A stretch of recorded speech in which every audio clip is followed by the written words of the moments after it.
sedih, duniamu sepi, tonton saja Kominfo. Pas lagi nganggur, wifi gratis, buruan nonton Kominfo.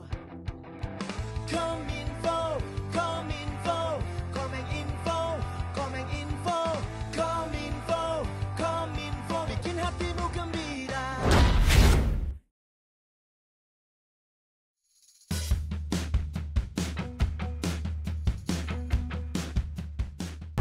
Nah, kita ini sekarang berada di kantor pajak Menteng 2. Oh, Menteng 2. 2. Menteng 2. Emang Ini sebenarnya sudah beberapa tahun kantor pajak Menteng 2 ini tidak mencapai target. wah, Tapi sebabnya? tahun ini sampai di target. atau ini Iya. sampai target. Ya berkat semua masyarakat juga. Iya. Karena kan biar bagaimanapun kita harus bayar pajak. Ya, kita harus sadar bayar pajak. Iya, orang bijak taat pajak. Ya, iya. Jadi yang bayar pajak dari pejabat sampai tukang rujak. Wah, iya. Maka dari itu semua yang menyaksikan ini kita ajak. Nah, nih. Nih. Oh. Nih. Ya. Pak Jim, siapa? Selamat siang, Pak. Selamat Pak siang, Jim, Pak. ini kantor pajak Menteng 2 ada apa nih? Ada orang. Iya, ada. Ada syukuran nih Pak ya. Ada syukuran, alhamdulillah ada sesuatu. Iya. Pokoknya kita lihat aja nanti. Iya.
Jadi pada awalnya zaman Sriwijaya. Jadi tuh Sriwijaya tuh kagak ada beritanya dari orang Sriwijaya sendiri. Yang nulis orang Cina, orang Arab, pokoknya orang asing. Tahu gak sebabnya kenapa, Bang? Kenapa tuh? Kenapa? Karena dia sedikit bicara, banyak bekerja. Jadi Sriwijaya itu kerajaan yang paling panjang umurnya, Bang, hampir 1000 tahun. Dari abad ketiga sampai hampir abad ke-14. 1000 tahun. Majapahit masih kalah panjang ya? Majapahit lewat sama dia, Bang, panjangnya, Bang. Mungkin dia nggak ke Samsat kali. Nggak perpanjang ya. Iya. Nah, jadi salah satu pendapatan terbesarnya adalah ngelola pajak. Dia jadi besar, punya universitas. Jadi kalau kita pergi ke candi yang sekarang terkenal, Muaro Jambi itu dari pajak, Bang. Itu universitas pertama. Jadi kalau orang dulu pergi sebelum ke India, mampir dulu ke Jambi buat kuliah. Bukan soal agama, soal arsitektur, pengobatan, kesenian, sastra, begitu. Jadi dia jadi peradaban yang besar karena dia pinter, cerdas, gunain seluruh penghasilannya dari pajak itu untuk pendidikan, akhirnya bisa bertahan panjang. Jadi Sriwijaya bisa berumur panjang itu karena pinter ngelola pajak dan mengut pajak. Tuh. Jadi kalau kagak pinter ngelola pajak dan mengut pajak, hasilnya kayak begini, Bang. Justru dia nggak bikin orang pintar, dia tuh bayar pajak. Iya. Kalau ngelebihin target, pintar nggak tuh? Itu lebih dari pinter tuh. Iya, target. Ya, jadi dulu memang ada daerah-daerah di zaman Majapahit nih, Bang. Nah, ini habis Sriwijaya. Bahkan sebelum Majapahit itu kayak masa Airlangga gitu ya. Kan dari Sumatera pindah ke Jawa. Ya. Mereka bikin Borobudur misalnya sama Rotungga gitu. Nah, itu dulu ada istilah namanya Sima. Sima itu wilayah-wilayah yang ditetapkan oleh raja nggak bayar pajak karena mereka masyarakat yang sangat taat sehingga dikasih bonus itu pada waktu-waktu tertentu sehingga mereka tidak membayar pajak. Gitu. Dikasih bonus, kemudian daerah itu ditetapkan sebagai kawasan khusus untuk keagamaan istilahnya kayak gitu. Nah petugasnya waktu itu sering tuh disebut-sebut, bahkan yang kayak tadi nyogok-nyogok juga ada tuh bang ceritanya tuh di zaman dulu ya. Jadi banyak hamba Allah macam gini nih bang. Justru itu saya bilang dulu tuh. Nah dia tuh banyak tuh bang di zaman itu yang membuktikan bahwa petugas-petugas pajak tuh coba dicogok atau coba disuruh memanipulasi begitu. Cuma biasanya itu dikenain aturan yang sangat kejam. Hukuman-hukuman yang sangat kejam. Nah, jadi pajak ini sebenarnya umurnya udah panjang sekali bang dan berkait erat dengan negara itu akan bertahan atau enggak, kerajaan itu akan bertahan atau enggak. Nah, karena itu kemarin tuh saya disuruh bantuin bang nyari hari pajak sama Ditjen Pajak. Hari pajak ada. Iya, akhirnya ketemu saya tuh hari pajak. Ternyata istimewa banget bang. Hari pajak itu justru mengacu tuh saya temuin dokumennya di Risalah Sidang BPUPK, Badan Usaha Persiapan Kemerdekaan Indonesia. Jadi pajak itu justru yang menarik disebut dalam sidangnya bukan oleh ahli ekonomi, tapi justru oleh dokter rumah sakit gila bang. Rumah sakit gila bang. Bapak gilanya nunjuk ke sini pas banget. Iya. Dokter rumah sakit gila. Jadi itu yang nyebut itu Dr. Rajiman Weddio Diningrat. Dr. Rajiman ini kan ketua BPUPK, Pak. Iya. Iya. Tapi kan maksudnya mungkin pada saat menentukan tidak ada hubungannya dia dengan dokter kejiwaan kan? Ada, Bang. Ada gitu. Iya, karena negara bisa gila kalau kagak dapat pajak. Iya, gitu ya. Iya, rakyat juga bisa gila kalau negara nggak benar ngelola pajak. Iya. Tapi orang gila begini bang mesti ditangkap nih. Yang kagak mau bayar pajak karena bisa bikin negara gila dan rakyat gila. Benar kalau orang mau pajak berarti orang gila ya. Iya saya mah sebenarnya saya ini saya baru sadar ini. Habis dimandiin komen. Nah jadi tuh tanggal 14 Juli itu jadi hari pajak tahun 45. Jadi kita bisa lihat rupanya pajak dengan lahirnya Republik Indonesia itu kayak gigi sama gusi bang, deket banget. Jadi proses kita dibentuk menjadi nation state, negara bangsa itu dalam prosesnya salah satu hal pokok yang dibicarakan itu pajak. Karena itu diberi sidang khusus itu pajak itu, Hatta yang memimpin itu. Tapi apakah langsung merdeka sudah langsung bisa meminta pajak? Sudah bang. Karena waktu itu Soekarno sempat marah. Kita negara ini gimana mau bisa bertahan kalau kalian begitu merdeka naik tram aja nggak mau bayar katanya. Padahal dari tram itu negara dapat pajak, dapat apa insentif pajak pemasukan gitu. Jadi kalau kalian mendukung kemerdekaan, kalian harus bayar naik tram. Nah, bayar pajak katanya kayak gitu. Itu pidato kenegaraan lu bang 1 tahun setelah merdeka, bayangin coba. Berarti belum pajak perorangan gitu ya? Sudah bang, itu kan pajak periode yang panjang ya. Jadi kalau kita pergi ke belakang, misalnya ke zaman company gitu. Air maksudnya. Ke periode yang lebih panjang gitu ya. Company. Iya company. Kalau abang pergi ke kota, ke kota nih. Yang mana nih? Yang kota tua. Dinasti apa ya? Kota tua, zaman POC. Dinasti atau Pajaknya pada ke situ ya? Bukan, gue sekolah di situ SMA 2. SMA 2 gitu. Nah, di kota tuh ada kampung, namanya Kampung Tiang Bendera, Bang. Iya, jadi belakang Hotel Omni Batavia itu ada kampung namanya Kampung Tiang Bendera. Pertanyaannya adalah, kenapa nih kampung namanya Kampung Tiang Bendera, Bang? Aku nanya lagi kan situ mau nerangin. Saya ditanya lagi. Oh iya, saya lupa. Jadi tuh kampung namanya Kampung Tiang Bendera karena itu kampung tempat di mana rumahnya Kapiten Tionghoa yang namanya Sobengkong. Yang dulu kasus geger Lain sebelum itu, sebelum lagi. itu. Nah, ini Kapiten Tionghoa pertama. Yang suka dijadiin anak kecil. Aku seorang kapiten Tionghoa. Bukan. Nah, jadi ini kapiten setiap akhir bulan itu ngerek bendera di depan rumahnya. Dan itu tanda orang harus bayar pajak. Jadi POC itu, company itu hidup dari pajak, Bang.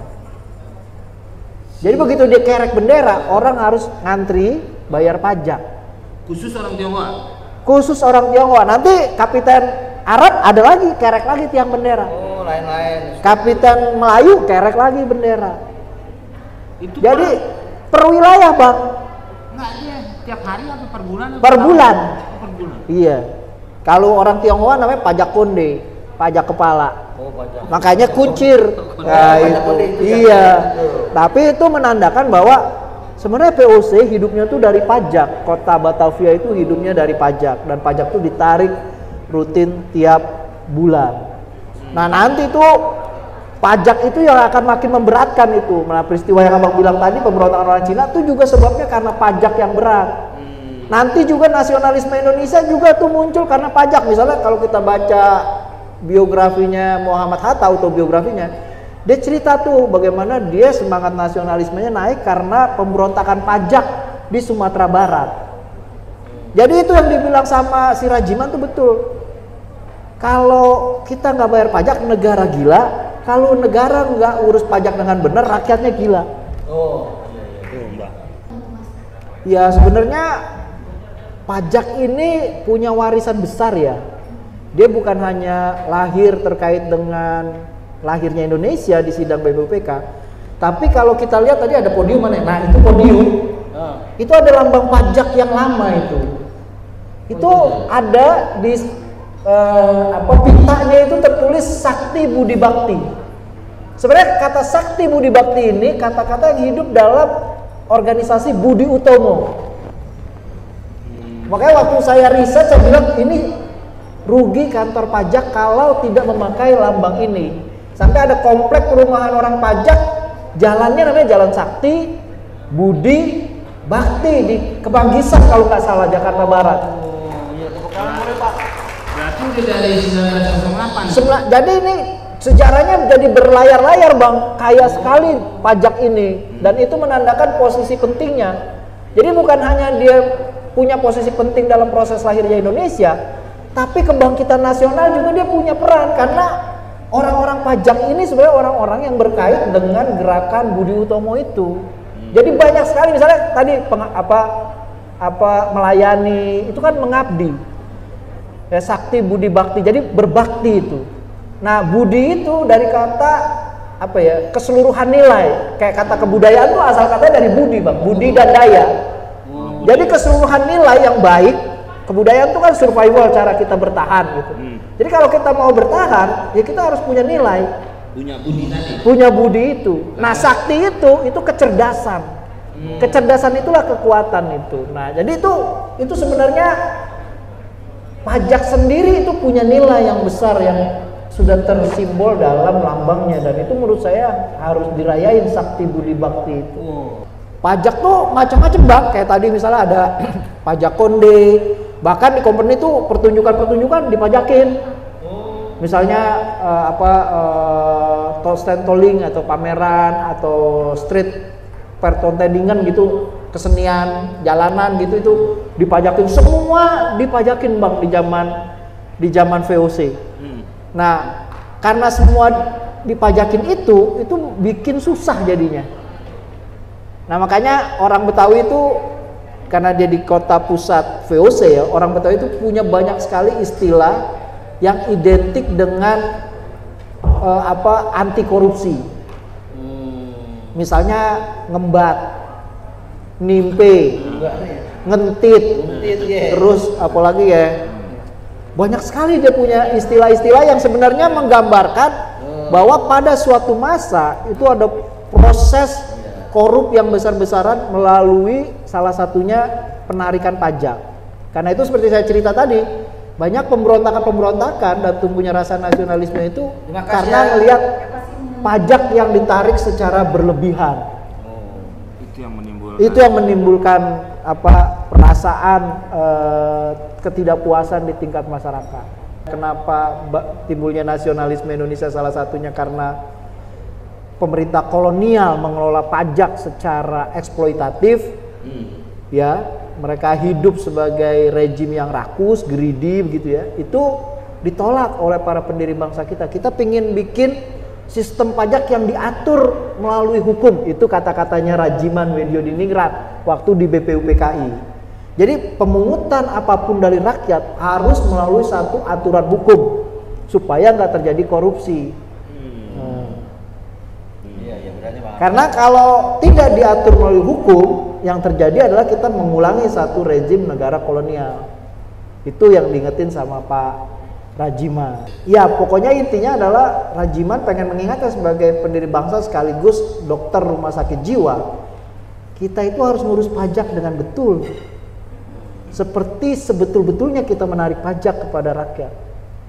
Pulanginnya juga harus betul. Pak Rudi, Iya, kita Pak. sekarang dengan Pak Kanwil Jakarta Pusat. Orang biasanya panggil Pak Wawan. Pak Wawan yang gantengnya hampir sama. Jauh deh. Pak Yuniarwan. Pak Yuniarwan. Pak Wawan. Ini apa ya Pak? Udah ini deh Pak, dari dulu tuh orang kalau udah pajak stigmanya tuh udah suka memandang buruk gitu kan Pak. Iya. Apalagi kasus kayak macam Gayus kayak apa gitu kan. Nah terus masyarakat tuh pengen tahu nih Pak, ini sebenarnya gimana cara menanggulangi stigma itu Pak. Terus perjalanan pajak dari orang atau perusahaan sampai balik lagi ke masyarakat seperti apa Pak? Ya, makasih Bang Kebeng, Ya. Pak Rudi.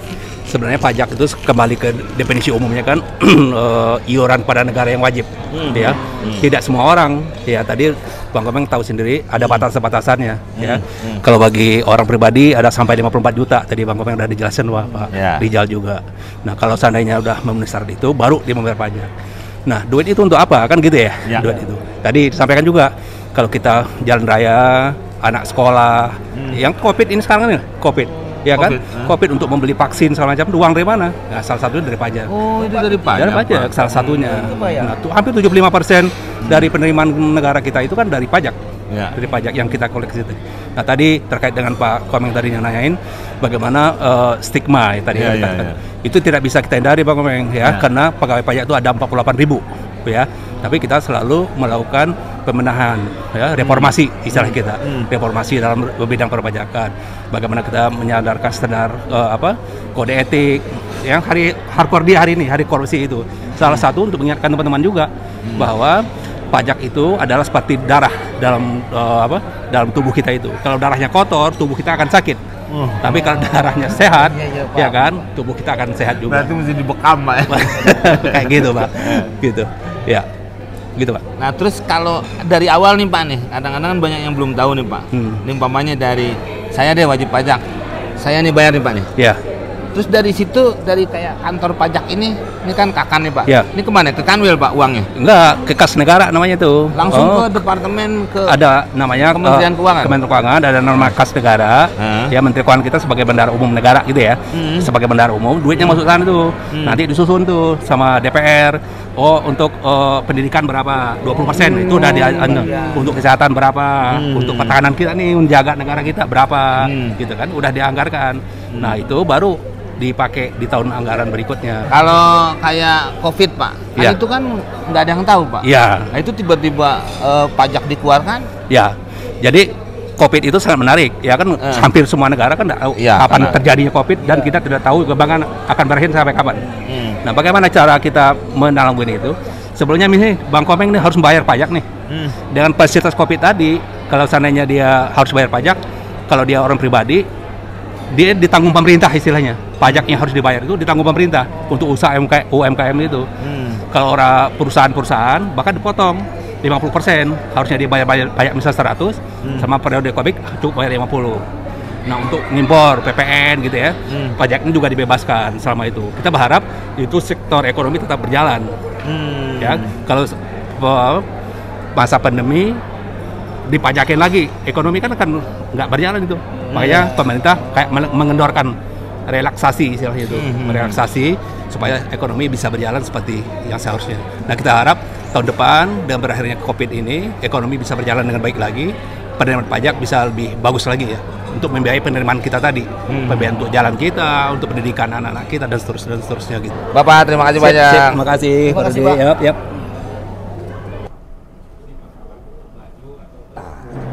Sekarang kita sudah bersama Pak Agung Kakan Menteng 2 ya Pak ya? Ya, KKP Pak ya?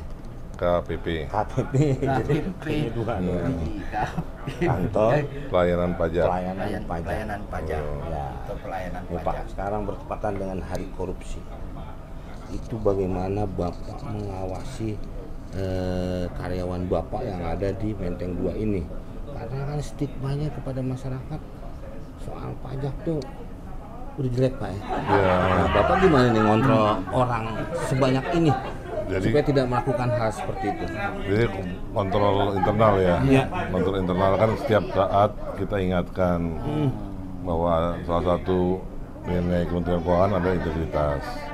Dan kita juga ada sistem whistleblowing system.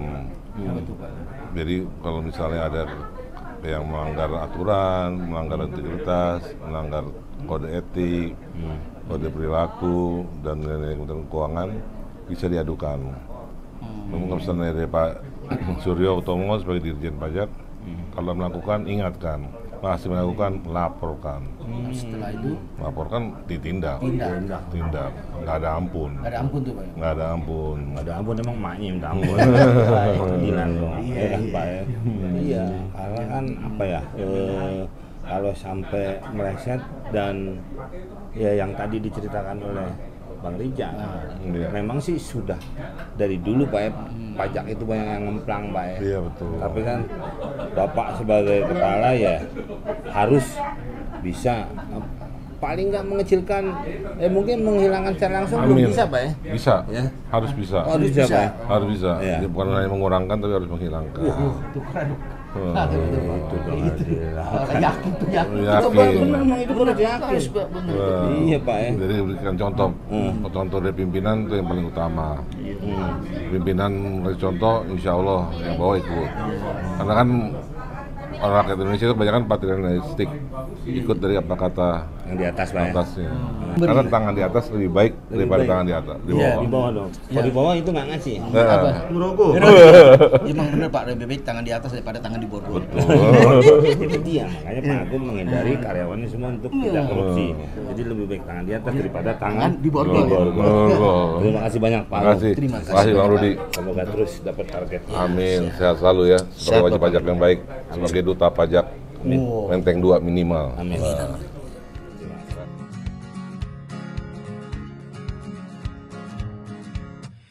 Tuan dan nyonya ilangin duka derita. Nyok rame-rame kita berbagi cerita. Mau yang lucu Anda di Kominfo, mau yang seru Anda di Kominfo. Si Raja Jahil ada di Kominfo, yang paling lezat cuma Kominfo. Cuma Kominfo, cuma Kominfo. Atuh lagi ya, cucu aja, cucu sapi lo bawa. Cuma di Kominfo.